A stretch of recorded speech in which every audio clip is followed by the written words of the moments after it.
Hey everybody, this is just a short video to explain how to use this big 60 cup coffee maker, and so you can use this for the future for information or to learn for the first time how to do it.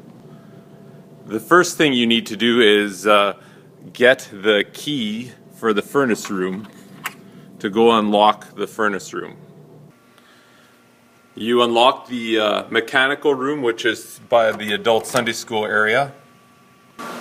You walk over to the far end and you go to the very far board here marked coffee maker, and you click it to on.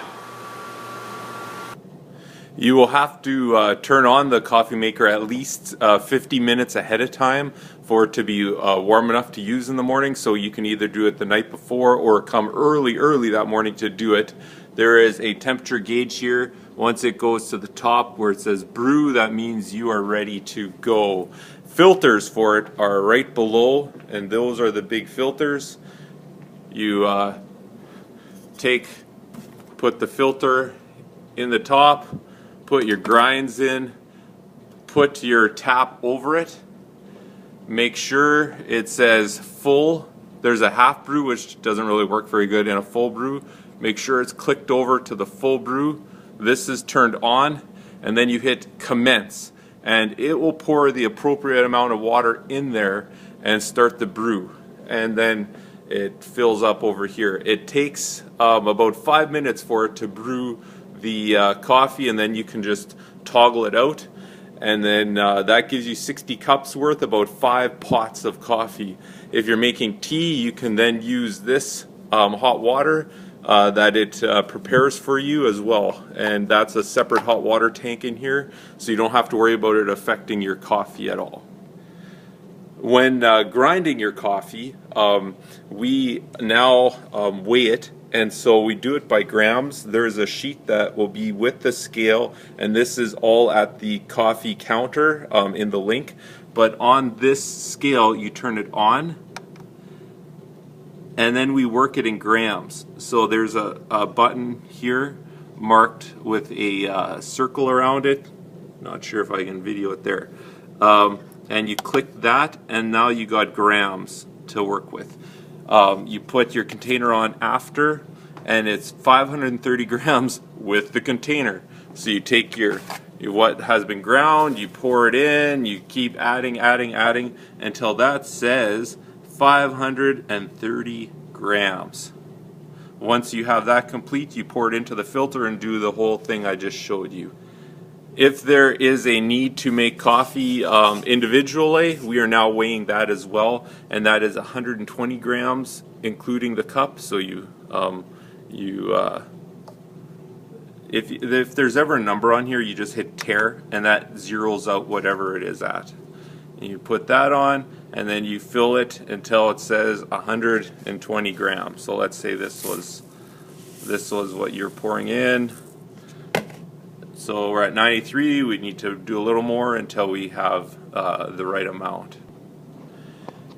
You may have asked yourself why we go through so much trouble with weighing our coffee, and it's just coffee, right? And is it that big a deal? And I guess the point is, we just want it to be the same across the board, that nobody prefers one of us doing it over the other on a Sunday morning, that they don't get their favorites, that there's no competition from one of us to another, because we are a team.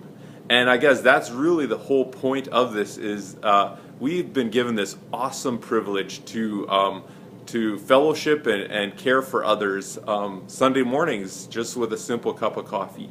And so it's so much more than about the coffee.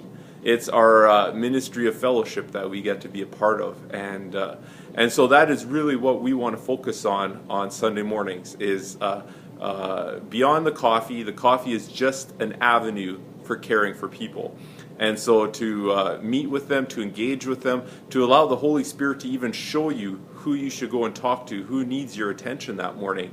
Beyond just your friends that you normally would go and talk to, this is an opportunity for you to minister and to care and to fellowship and to bring just the joy of the Lord out to those that are coming.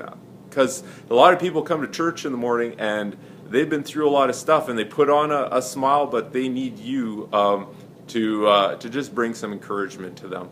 And so the coffee is secondary to the ministry that we are doing. And so that needs to stay front and foremost of any of us. And so I just need to say that if at any time how strong we make the coffee or any of those kind of things, how we do it,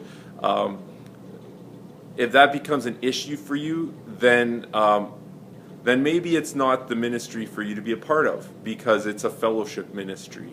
And I trust all of you, I can see that you all have a joy in that, so I don't have any concern with any of you doing that.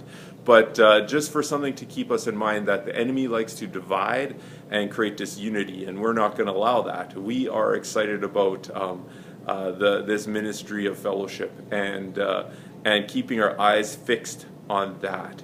And so I am very pumped and eager to hear any suggestions you may have. But we do things as a team and as a group. And so I would like there to be no variation from one of us to the next. So if we decide to do something different, we do it as a team. And I am your team leader, and so it goes through me. I hope that's okay. And if it's not, oh well. But I am just encouraged by all of you and have been blessed by all of you and how you take this ministry seriously, and I thank you for that. And may you be blessed by the Lord as you fellowship with your fellow believers in church through this coffee ministry.